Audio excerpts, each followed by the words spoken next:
Good morning students, मैं दिलीप नारायण व्यास आपका हमारे चैनल पर हार्दिक स्वागत और हार्दिक अभिनंदन। लास्ट वीडियो में हमने हिंदी लिटरेचर का जो दूसरा अध्याय था तुलसीदास, इसकी महत्वपूर्ण व्याख्याएं प्रश्नोत्तर किए थे। आज उसी कड़ी को आगे जोड़ते आगे चलते हैं। घनानंद, हिंदी साहित्य इतिहास में घनानंद का बहुत महत्वपूर्ण स्थान है। हिंदी साहित्य का जो तीसरा काल है जिसे रीति काल के नाम से जाना जाता है। रीति काल में तीन प्रकार के कवि मिलते हैं: रीतिबद्ध, रीति सिद्ध और रीति मुक्त प्रकार के कवि। घनानंद जो है वो रीति मुक्त काव्य धारा के बहुत ही मूर्धन्य और महान कवि माने गए हैं। इन्हें प्रेम और पीड़ा का कवि भी माना जाता है। घनानंद का जन्म रीति काल में जरूर हुआ था, लेकिन रीतिकालीन जो काव्य की जो प्रमुख प्रवृत्तियां हैं, उनकी जो विशेषता है वो घनानंद के साहित्य में दृष्टिगत नहीं होती। घनानंद ने उन्मुक्त कविताओं का सृजन किया, साहित्य का सृजन किया है। उनका जो साहित्य है वो रीतिकाल में सर्वश्रेष्ठ और बेजोड़ साहित्य की श्रेणी में रखा जाता है। घनानंद का जो जन्म है वो 1746 ईस्वी में हुआ था। ये दरबारी कवि थे, ये जयपुर देश के दरबारी भी थे। इसके पश्चात मुगल बादशाह मोहम्मद शाह रंगीला के दरबार में भी इन्होंने अपनी सेवाएं दी थी। एक प्रसंग है जिसके बारे में आपको यहाँ पर उल्लेख करना बहुत जरूरी हो जाता है, क्योंकि इसके बिना उनके साहित्य को बढ़ना ही बेमानी हो जाता है। घनानंद जो था वो मोहम्मद शाह रंगीला का दरबारी था, और मोहम्मद शाह रंगीला दरबार में एक सुजान नामक वेश्या प्रतिदिन आया करती। वो अपना नृत्य और गायन करके सबको मंत्र मुग्ध कर देती थी, अत्यंत सुंदर थी।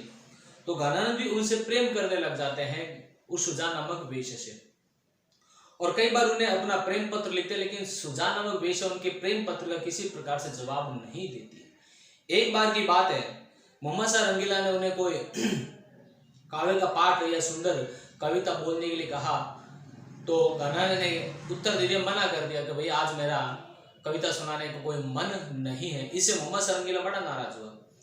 तो मोहम्मद शाह रंगीला ने सुजान नामक वेश्या को दरबार में लाने के लिए कहा। सुजान नामक वेश्या जैसे दरबार में आई तो घनानंद ने अपनी कविता का पाठ करना शुरू कर दिया, और कविता का जो पाठ किया था तो उनका मुंह, घनानंद का जो मुंह था वो सुजान की तरफ था, न कि मुगल बादशाह की तरफ था। ये मुगल बादशाह का सरासर अपमान था। इससे नाराज होकर के मोहम्मद शाह रंगीला ने घनानंद को दरबार से निकाल दिया, और फिर उसके पश्चात वहां जाकर ये वृंदावन चले गए। वृंदावन जाकर उन्होंने अपने काव्य का साहित्य का सृजन किया, और उनकी जितने भी साहित्य है वो सुजान को संबोधित करते हुए लिखे। सुजान ने कभी उनसे मिलने की चेष्टा ही नहीं की, और जीवन भर तक वो सुजान की प्रतीक्षा करते रहे। अंतिम समय तक, आखिरी सांस तक सुजान की प्रतीक्षा की। अपना साहित्य का सृजन उन्होंने सुजान के नाम से लिखा, लेकिन सुजान से मिले बिना ही वो संसार को छोड़कर चले गए। उनकी मृत्यु अहमद शाह के आक्रमण के समय मथुरा में हुई थी। अहमद शाह के जो लुटेरे थे, उनके सैनिक थे, उन्होंने घनानंद के पास जाकर कहा, रज दे रज दे रज दे। रज के दो तात्पर्य होते हैं, सोना और मिट्टी, रेत। तो घनानंद के पास जाकर उनका रज दे रज दे रज दे, तो घनानंद ने 3 बार नीचे से मिट्टी उठाकर उनके मुंह पर मार दी, ये लो रज ले रज ले रज ले। इससे मोहम्मद ये अहमद शाह के जो सैनिक थे बड़े नाराज हुए। उन्होंने घनानंद को तलवारों से काटना शुरू कर दिया। घनानंद ने भी सैनिकों से कहा कि मेरा जो अंग है वो धीरे धीरे काटना, एक साथ मत काटना। मैं प्रेम की पीड़ाओं के साथ शारीरिक पीड़ाओं को भी सहन करना चाहता हूँ, उसको भी बर्दाश्त करना चाहता हूँ, उसको भी देखना चाहता हूँ। तो सैनिकों ने उसको धीरे धीरे उनको अंगों को काटते रहे, और जैसे जैसे उनके अंग कटते रहे वो दर्द से करहाते रहे, और सुजान नामक वेश्या को याद करते रहे। इसी प्रकार से उनके जीवन की समाप्ति हो जाती है। तो उसी महान साहित्यकार घनानंद से संबंधित कुछ महत्वपूर्ण पद आज हम करते हैं। व्हाइट बोर्ड के व्हाइट स्क्रीन पहला पद देखिए, भोरते सांझलो कानन और निहारती बाबरी नेकुन हारती। सांझते भोरुल तारनि ताकि बो तारनि सो एक तारन टारती। जो कहूँ भाव तो दीर्ति परे घन आनंद औषुनि औषर गारती। मोहन सोहन जोहन की लगिए रहे आंखिन के उर आरती। कुछ महत्वपूर्ण शब्द के बारे में बता देता हूँ। भोर प्रातःकाल, सांझ सायंकाल, कानन वन या जंगल, निहारती निहारना, बावरी मने पागल, नेको बिल्कुल भी नहीं, हारती मने हारना। सांझते सांझ को, भोर प्रातःकाल, तारने तारों को, तारने आंखों की पुतलियां, एक तार लगातार, जो कहूँ भाव तो मैंने अच्छा लगना, दीर्घ मैंने देखना, औषधि आंखों के आंसू, अवसर मैंने अवसर अवसर, गारते मैंने गला देना। मोहन श्री कृष्ण, सोहन सोहना या अच्छा लगना, जोहन मैंने हृदय, ठीक है, उर मैंने हृदय। जौहर माने मन या हृदय। और इसके सरल रूप से इसकी व्याख्या करते हैं।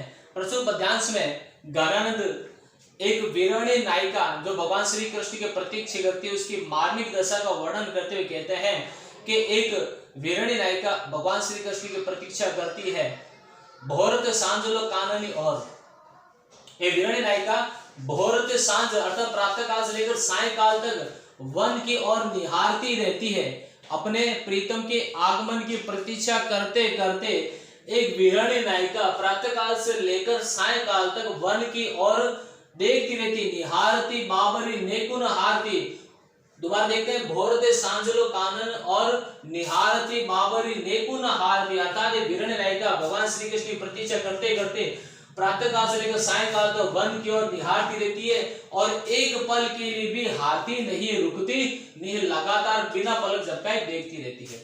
सांझते भोर लो तारानी ताकी वो, और सायकाल से लेकर प्रातः काल तक वो तारों को देखती है। तारन सो एक तारन टारती, और तारों को देखते देखते उसकी आंखों की पुतलियां एक पल के लिए भी झपकती नहीं है।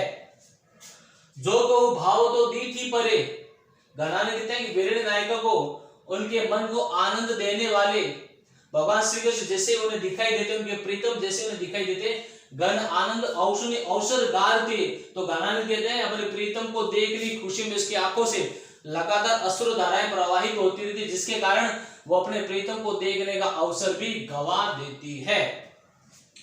मोहन सोहन जोहन की लगिए रहे आंखिन के उर आरती।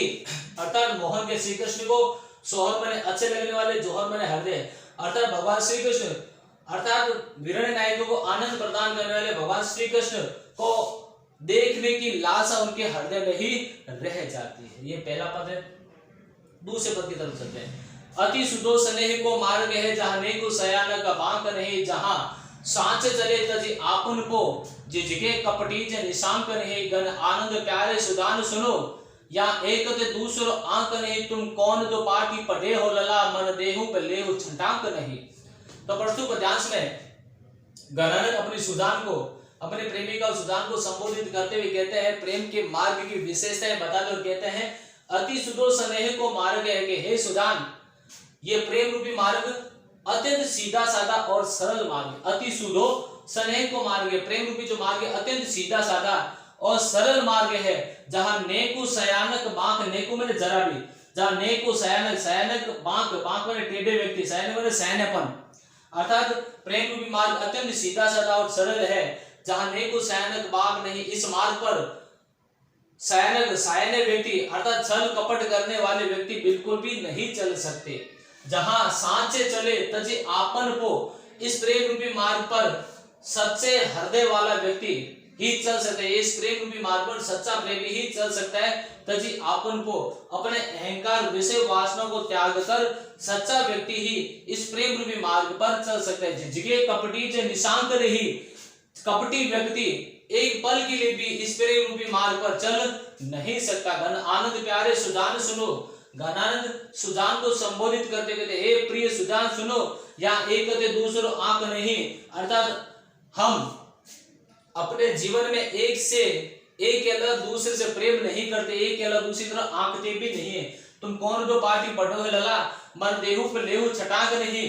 यहाँ पर व्यंग्य करते हुए सुदान को कहते हैं, घनानंद तुम कौन दो पार्टी पढ़े हो लला के, हे प्रिय सुदान तुम कौन सी पाठशाला में कौन सी पट्टी पढ़कर आए हो, मन देहु पे लेहु छटाक नहीं, कि तुम हमारा मन तो ले लेते हो, हमसे प्रेम कर लेते हो, देहु छटाक नहीं, और बिल्कुल भी वापस प्रेम नहीं दे, छटाक भी छठा अंक छठा भाग भी नहीं देते।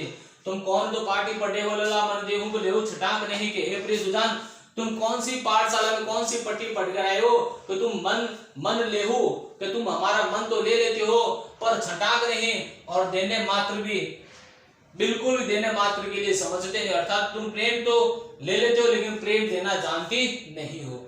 इस प्रकार से आज हमने घनानंद दो पद किए। अगले वीडियो में मिलते हैं इनके अन्य महत्वपूर्ण पदों के साथ। Thank you, best of luck.